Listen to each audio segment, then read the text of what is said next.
نصلي على رسول الكريم. أعوذ بالله من الشيطان الرجيم. بسم الله الرحمن الرحيم.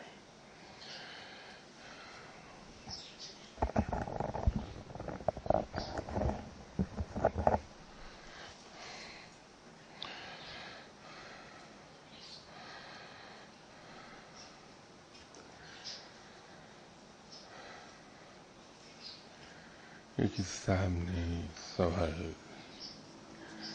بھیجا ہے، کیا مرشد اپنے مرید کو آخر میں بتا دیتا ہے کہ میرے پاس تمہارا جتنا حصہ تھا وہ تم کو عطا کر دیا؟ کیا یہ اطلاع مرشد اپنے مرید کو لازمی دیتا ہے؟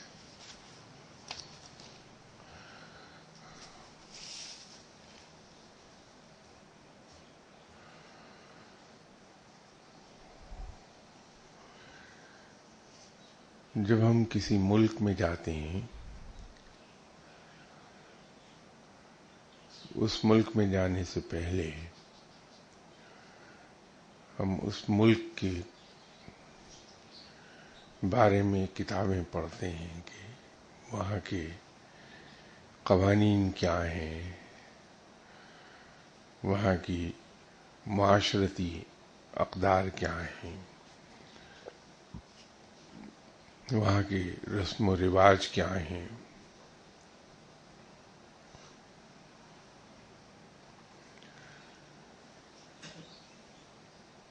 تو یہ سب ہم اس لیے پڑھتے ہیں کہ وہاں جا کر ہمیں کوئی دقت نہ ہو، اپنے آپ کو وہاں کی قوانین اور رسم و رواج سے فیملیرائز کرنے کے بعد ہی وہاں ہم جاتے ہیں۔ اسی طرح جب ہم کسی ادارے میں جاب شروع کرتے ہیں تو اس ادارے میں اپنی ڈیوٹی ریزیوم کرنے سے پہلے ہم وہاں کے طور طریقے، وہاں کے ٹائمنگز، وہاں کا ڈسپلن، ایسی تمام چیزوں کے بارے میں معلومات اکٹھی کر لیتے ہیں۔ نتیجہ یہ ہے کہ ہم کسی ملک میں اگر جائیں تو وہاں ہم پرابلم میں نہیں آتے۔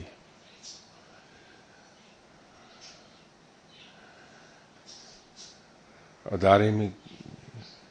کام کرنا شروع کریں تو وہاں ہمیں دقت نہیں آتی۔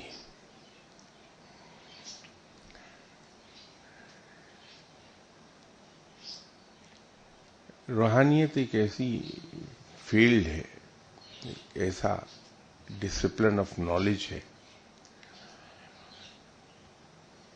کہ ہم اس فیلڈ میں ہم داخل ہوتے ہیں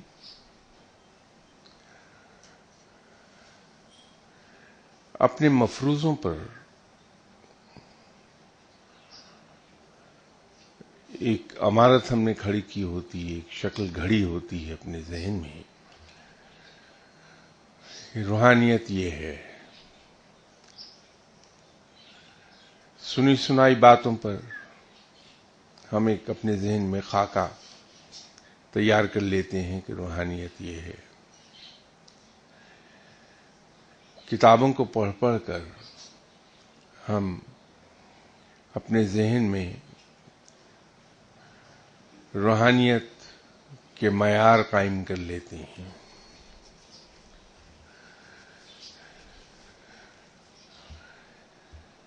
اور عام طور پر دیکھنے میں یہ آیا کہ 99% کیسز میں جو ایک خاکہ ہم نے اپنے ذہن میں تیار کیا ہوتا ہے روحانیت کا، اصلیت اس سے بالکل مختلف نکلتی ہے۔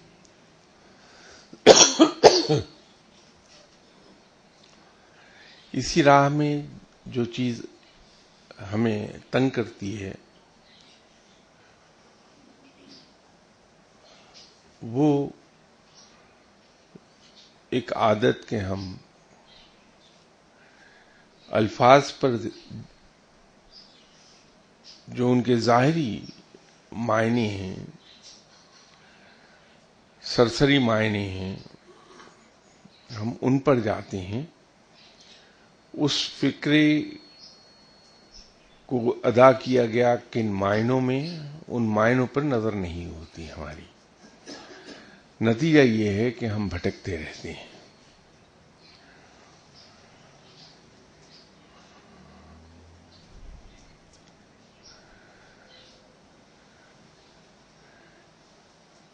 ہم روحانیت کے بارے میں جاننا چاہتے ہیں، لیکن ہم اس راہ میں جو ڈوز اینڈ ڈو ناٹس ہیں ان کو نہیں سننا چاہتے۔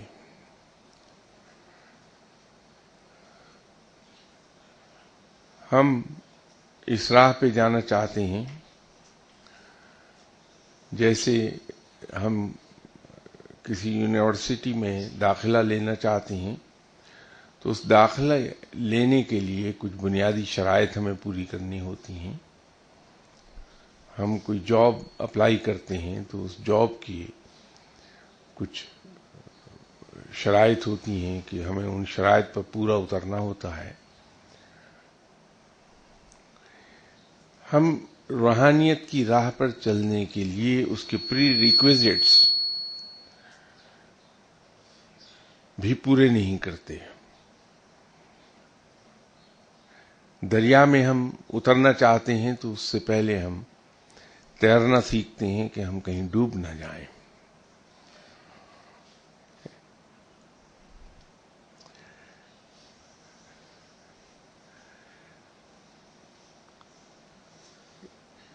اس راہ میں ایک لفظ کے حصہ روحانیت کا وہ بہت ہی غلط فہمیاں پیدا کرتا ہے۔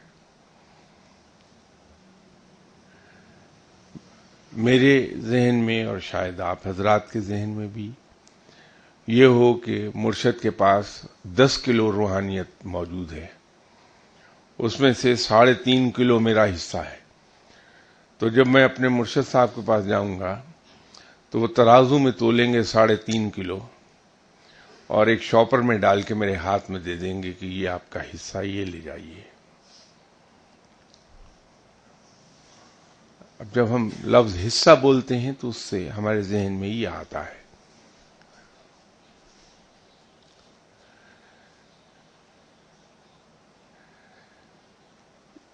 روحانیت کا مقصد اس کے علاوہ اور کچھ نہیں ہے کہ انسان کی ٹریننگ کر دی جائے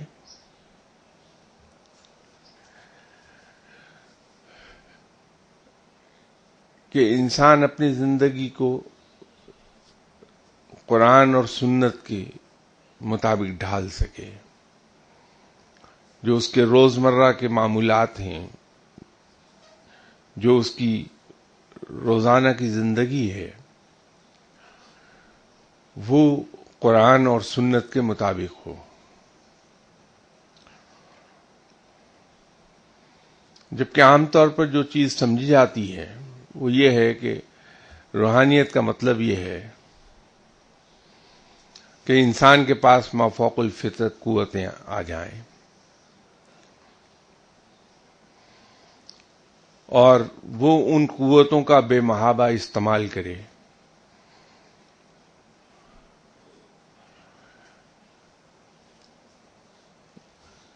حالانکہ روحانیت کا مطلب یہ قطعی طور پر نہیں ہے، وہ اس کا غلط استعمال ہے، اور جو روحانیت کو اس راہ پر استعمال کرتا ہے اس کے لیے وہ جواب دہ ہے، اس سے جواب لیا جائے گا۔ روحانیت کے ذریعے انسان کو ٹریننگ ملتی ہے کہ وہ اخلاقیات کی انتہائی بلندیوں پر چلے جائے۔ روحانیت کا مطلب یہ ہے کہ وہ بحیثیت انسان دوسروں کے لیے نفع بخش ہو جائے، اس لیے کہ آپ صلی اللہ علیہ وسلم کا فرمان ہے کہ تم میں بہترین شخص وہ ہے جس سے دوسروں کو فائدہ پہنچے. روحانیت کا مطلب یہ ہے. مرشد کے ذمے یہ کام نہیں ہے کہ مرشد آپ کو پرائمری اسکول کے ٹیچر کی طرح ہینڈل کرے، کہ وہ بٹھائے اور بٹھا کر آپ کو ہل ہل کے سبق یاد کرنے کا طریقہ بتائے.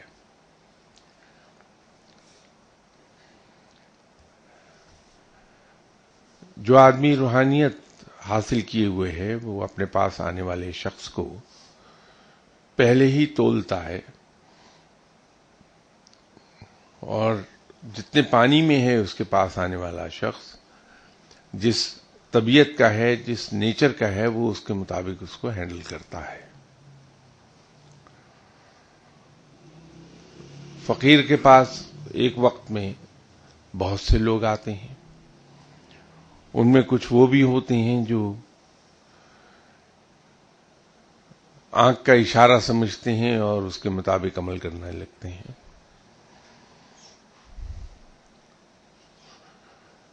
کچھ وہ ہوتے ہیں جن کو انڈائریکٹلی بتانا پڑتا ہے، کچھ وہ ہیں جن کو ڈائریکٹلی سمجھانا پڑتا ہے، کچھ وہ ہیں جن کے ساتھ رف ہونا پڑتا ہے انسان کو. تو وہ انسان جو اس کے پاس آیا ہے اس کو اس کی طبیعت اور اس کی فطرت اور اس کی آئی کیو لیول کے مطابق ہینڈل کرے گا. مرشد کا کام یہ ہے کہ وہ اپنے پاس آنے والے کو یہ بتا دے کہ واٹ از واٹ، اور پھر وہ نظر رکھے کہ جہاں اس کے پاس آنے والا آدمی ٹریک سے اترنے لگتا ہے، ذرا بھی ڈی ٹریک ہوتا ہے، وہ غلطی کرتا ہے، تو وہ اس کو سمجھا دے کہ یہاں تم غلطی کر رہے ہو، یہ نہ کرو.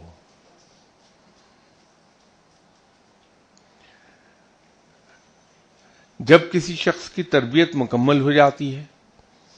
اور وہ سمجھتا ہے مرشد کے اس شاگرد پر جس پر میں نے محنت کی ہے وہ اس مقام پر آ گیا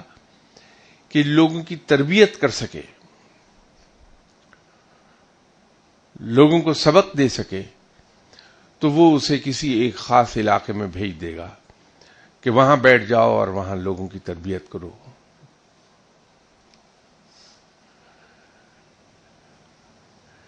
یہ سارا پروسیس یہ ہے. اب یہ سوچنا کہ میں مرشد کے پاس گیا ہوں تو پہلے دن وہ مجھے یہ بتا دے کہ تمہارا حصہ میرے پاس ہے اور وہ کتنے کلو ہے، یا میں نے اپنے کمرے کی کس شیلف پر جار میں کس میں چھپا کے رکھا ہے، بند کر کے رکھا ہے، اور چلتے وقت وہ جار اس آدمی کے حوالے کر دے کہ یہ آپ کا حصہ ہے، آپ یہ لے جائیے.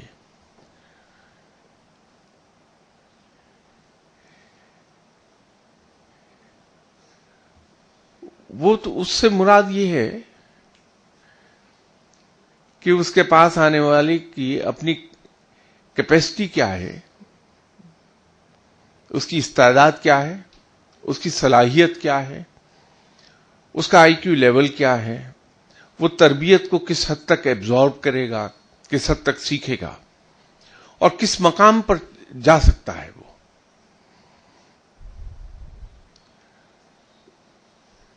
ایک مقام اصحاب کہف کا بھی تھا، ایک مقام اس فقیر کا بھی تھا جو غار میں جا کے بیٹھ گیا اس ایمان کے ساتھ کہ رب پتھر میں بند کیڑے کو اگر رزق دیتا ہے تو مجھے اس پہاڑ کی چوٹی پر یہ غار، اس کے اندر بھی وہ مجھے رزق فراہم کرے گا. ایک مقام وہ بھی ہے.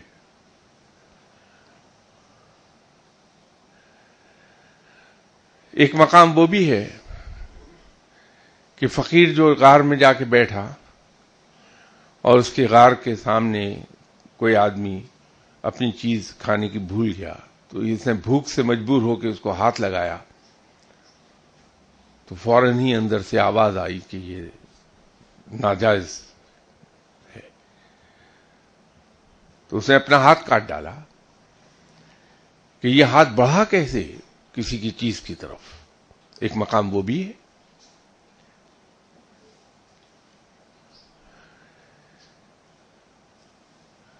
تو وہ جس مقام تک کوئی ٹریننگ کے ذریعے جا پہنچے گا وہ اس کا حصہ کہلائے گا۔ اب بعض کا درمیان میں ڈسٹریکشنز آ جاتی ہیں کہ انسان سیکھتا سیکھتا ڈسٹریکٹ ہو جاتا ہے کسی چیز سے، کوئی چیز اسے لیئر ڈاؤن کر لیتی ہے اور وہ راستے سے ہٹتا ہے، اب ہاف وے رہ گیا بندہ، نہ آگے کا نہ پیچھے کا۔ تو اگر مرشد نے کہا کہ تمہارا حصہ یہ ہے کہ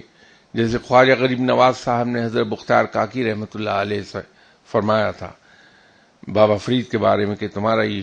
شاگرد اس کی پرواز سدرۃ المنتہا تک ہے۔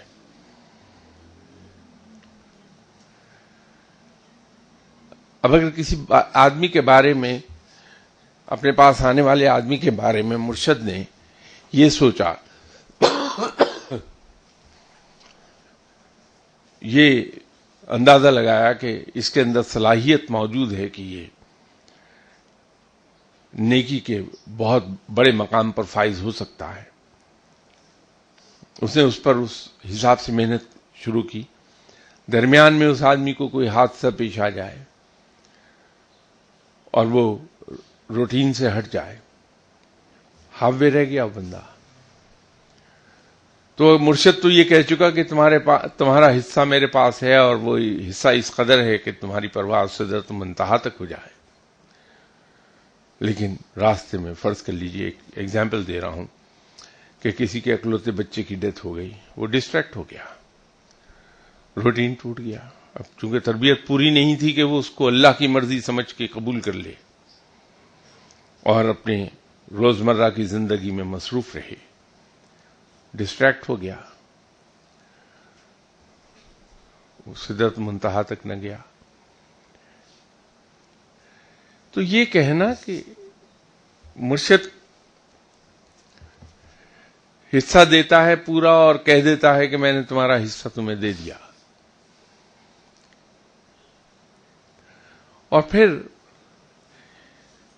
یہ سوچنا بھی اس راہ میں شاید کوئی زیادہ درست نہ ہو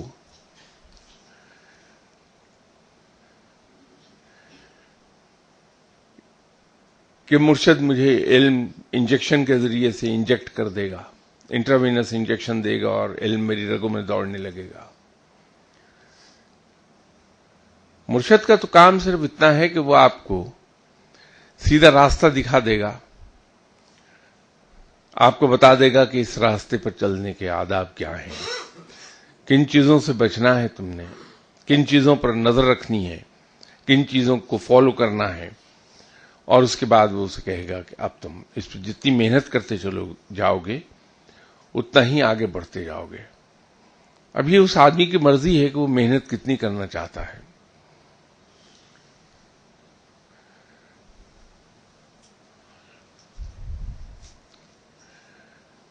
ہم لوگ کلاس 4 میں پڑھ رہے ہوتے ہیں تو ہمیں قطعی طور پر یہ نہیں پتا ہوتا کہ بادل کتنی قسم کے ہیں۔ یہ تو ہمیں پتا ہوگا کہ موسم 4 ہیں پاکستان میں، اتنا ہم جان لیں گے، لیکن یہ کبھی نہیں جان پائیں گے کہ بادل کتنے قسم کے ہیں۔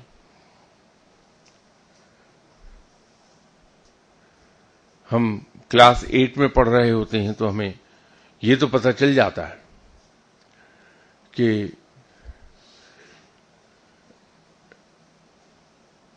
الکلائن میٹیریلز کیا ہوتے ہیں، ایسیڈک میٹیریل کیا ہوتے ہیں، اس کو کیسے پہچاننا ہے۔ ہم لٹمس پیپر کا استعمال کر لیتے ہیں اور اس محلول میں لٹمس پیپر ڈبو کر ہم دیکھ لیتے ہیں کہ یہ الکلائن ہے یا یہ ایسیڈک ہے.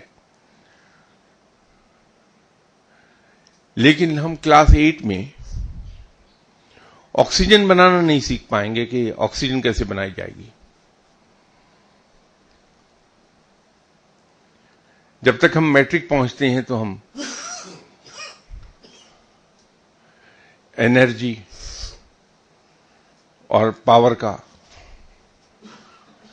فرق ہمیں پتہ چل جاتا ہے کہ پاور کس کو کہتے ہیں, انرجی کس کو کہتے ہیں. ہمیں یہ پتہ چل جائے گا کہ بجلی انرجی ہے کہ پاور ہے, بجلی کتنی قسم کی ہے, یہ ہم جان لیں گے. لیکن ہمیں یہ قطعی طور پر یہ نہیں پتہ چل پائے گا کہ نیوکلیئر سائنس کس کو کہتے ہیں. جب ہم ایم ایس سی میں پہنچیں گے تو ہمیں آلموسٹ یہ پتہ چل جائے گا کہ نیوکلیئر بام بنتا کیسے ہے. اسی طرح روحانیت کے اندر ہم سیکھتے چلے جاتے ہیں اور اس سیکھنے کی رفتار کو ڈٹرمن یہ چیز کرتی ہے کہ ہماری روزمرہ کی زندگی سنت کے مطابق گزارنے کی صلاحیت کتنی ہوئی.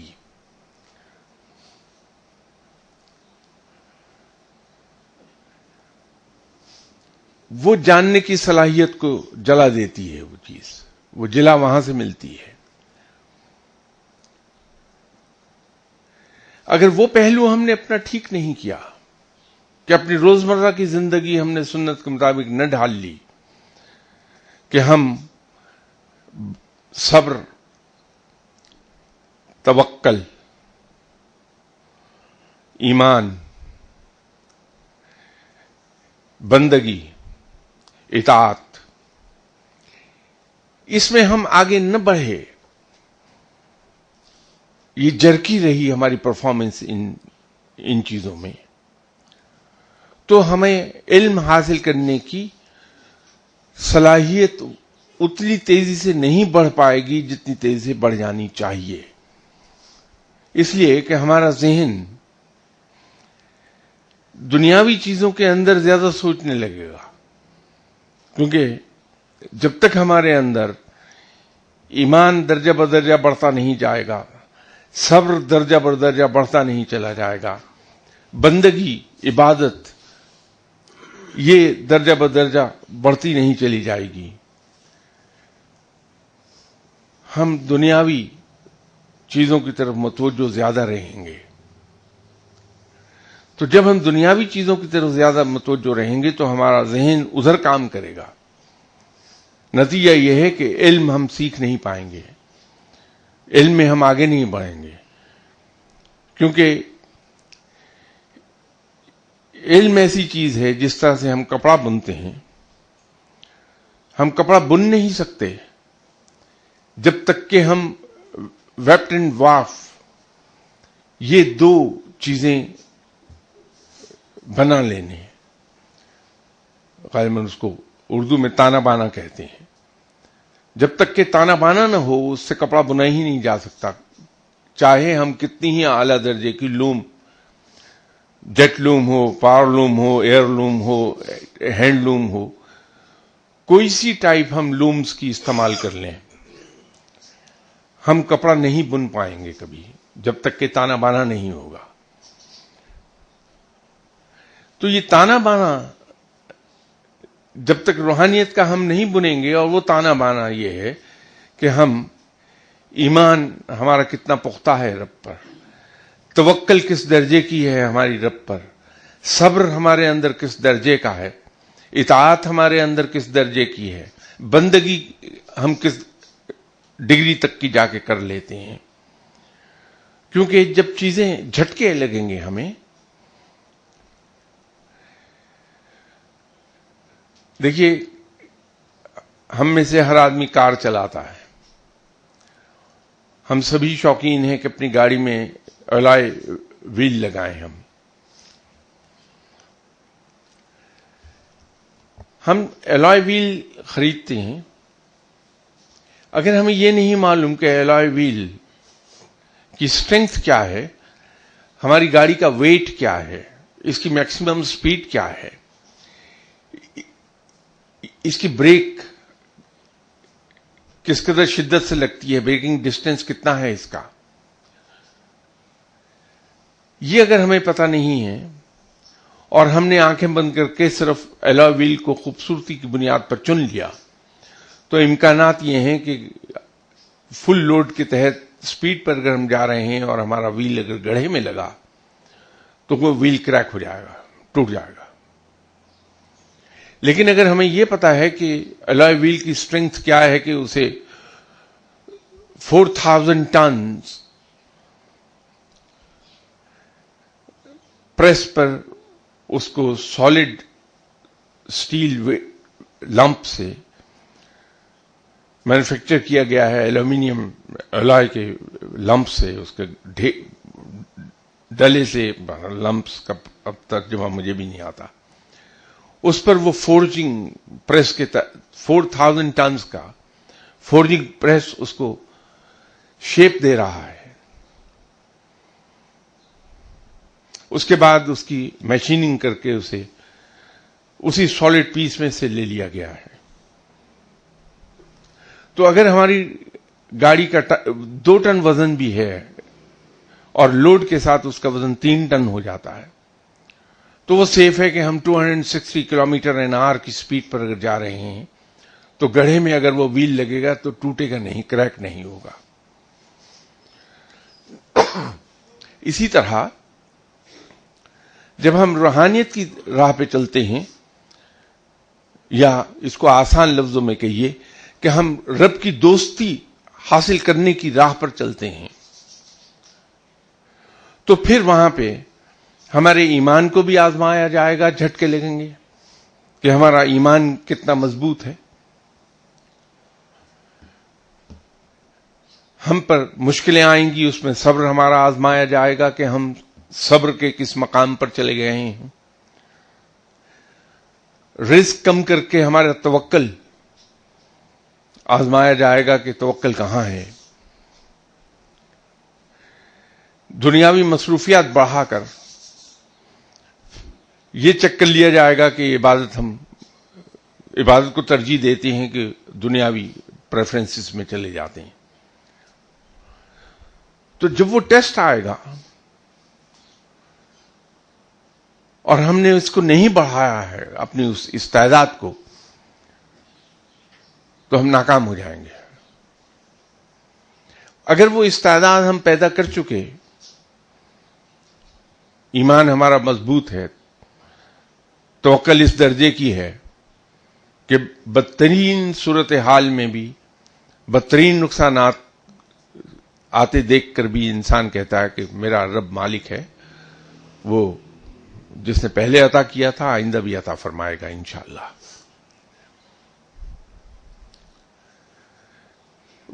لوگوں کی طرف سے دیے جانے والے دکھ انسان ود اے اسمائلنگ فیس سہ جاتا ہے، مسکراتا رہتا ہے۔ لوگوں کی طرف سے پہنچائی جانے والی تکلیف کو انسان بغیر کوئی ری ایکشن شو کیے مسکراتے ہوئے چہرے کے ساتھ برداشت کر لیتا ہے۔ اپنی مصروف ترین زندگی میں سے عبادت کا وقت نکال کے عبادت کر لیتا ہے، صرف اس جذبے کے ساتھ کہ میرا رب عظیم ترین ہے اور وہ اس لائق ہے کہ اس کی عبادت کی جائے۔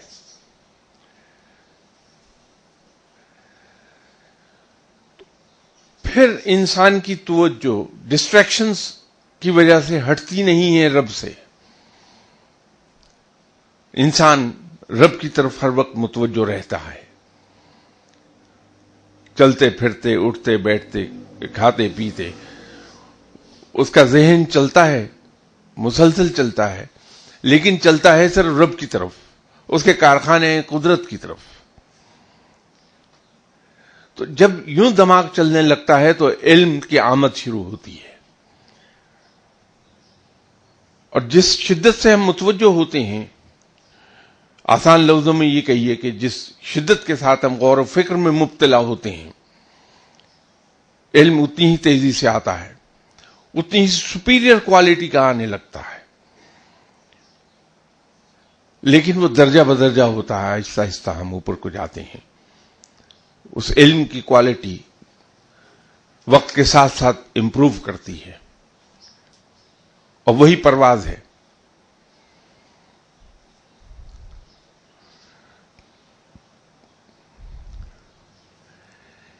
حتیٰ کہ علم کا یہ عالم ہوتا ہے کہ انسان جب گفتگو کر رہا ہوتا ہے تو خود اپنی گفتگو سے خود سیکھ رہا ہوتا ہے۔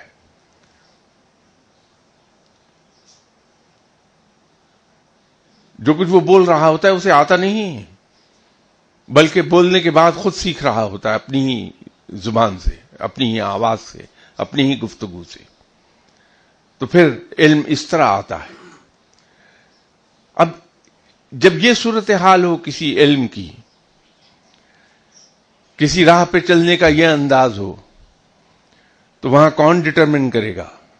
کہ حصہ پورا مل گیا یا ابھی اس کے اندر کوئی 10 اونس اور 15 گرام کم ہے؟ تو یہ کہنا بڑا مشکل ہے کہ صاحب میرا وہ حصہ پورے کا پورا دے دیا گیا۔ ہاں، اس کا محاورتاً کہا جاتا ہے کہ جب مرشد آپ کو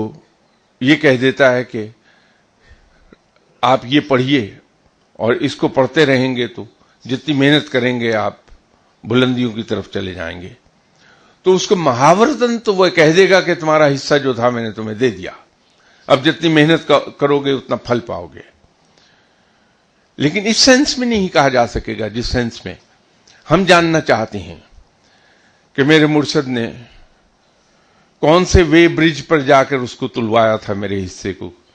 اور اس میں 2-4 گرام کی ڈنڈی تو نہیں مار گیا مرشد میرا، تو پورا حصہ دیا یا نہیں دیا۔ یہ صورتحال ہے اس راہ میں۔ ہم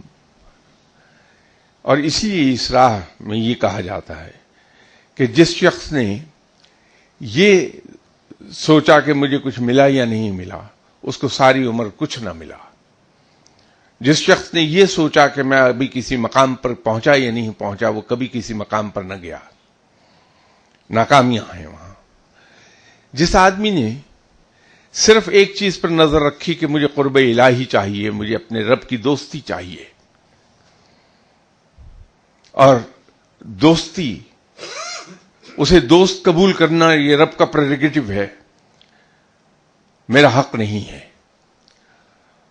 تو رب کو راضی کرنے کے لیے وہ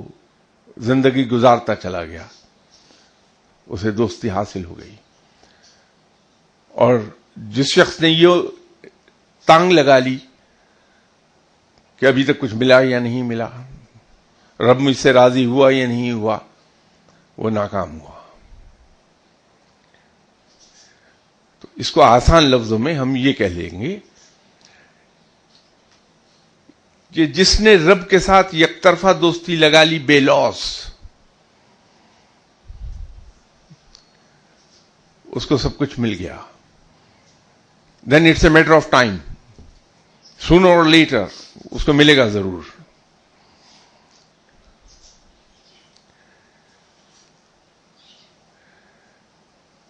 بھائیو، میری گزارش آپ کی خدمت میں یہ ہے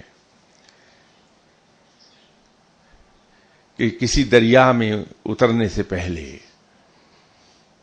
یہ دیکھ لیجئے کہ دریا کی گہرائی کیا ہے،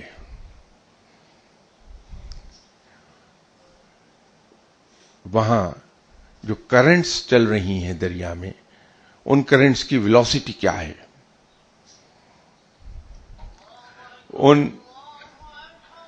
ان لہروں کی ڈائریکشن کیا ہے،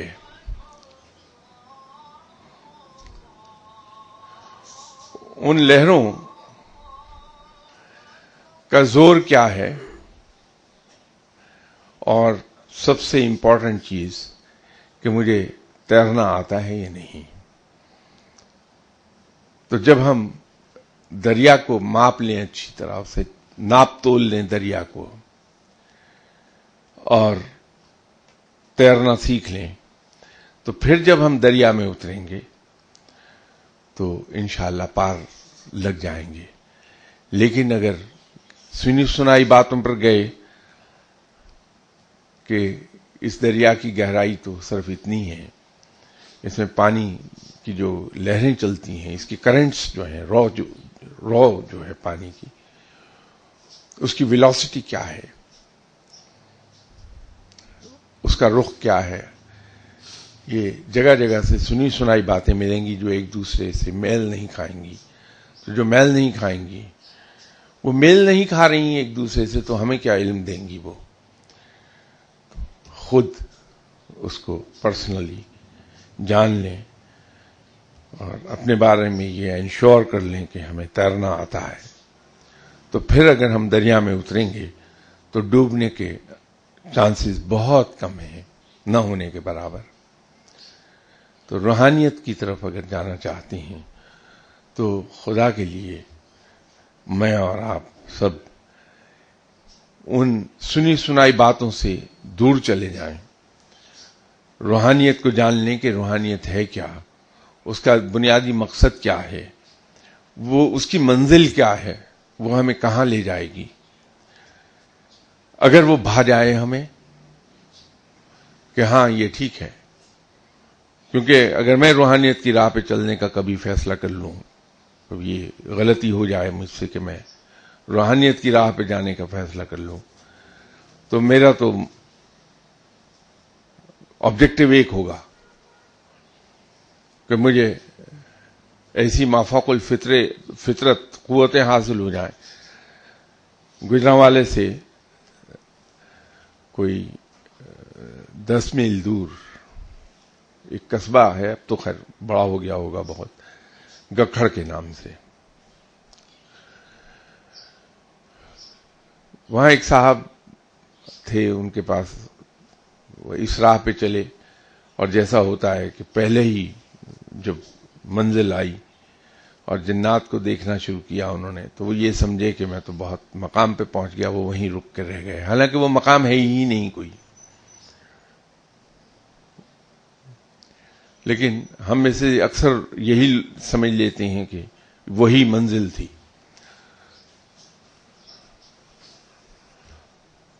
وہ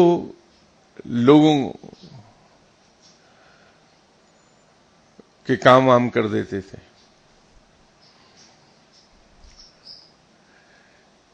تو جب ان کے پاس لوگ جانا کم ہوتے تھے تو وہ ایک کام کیا کرتے تھے، ان کے پاس SUV تھی پجیرو،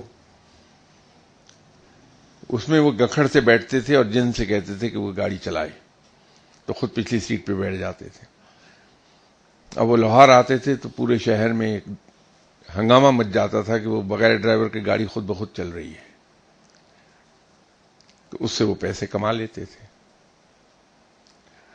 تو پھر اگر میں کبھی ایسی غلطی کروں کہ روحانیت کی راہ پہ چلنے کے فیصلہ کر لوں، تو میرا تو آبجیکٹو یہ ہوگا،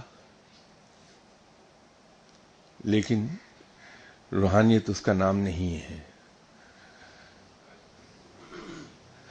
روحانیت تو نام ہے رب کی دوستی کا،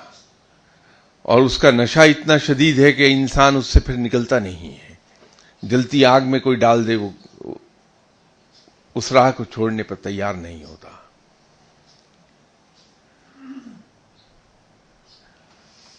لیکن اس سے پہلے اس کے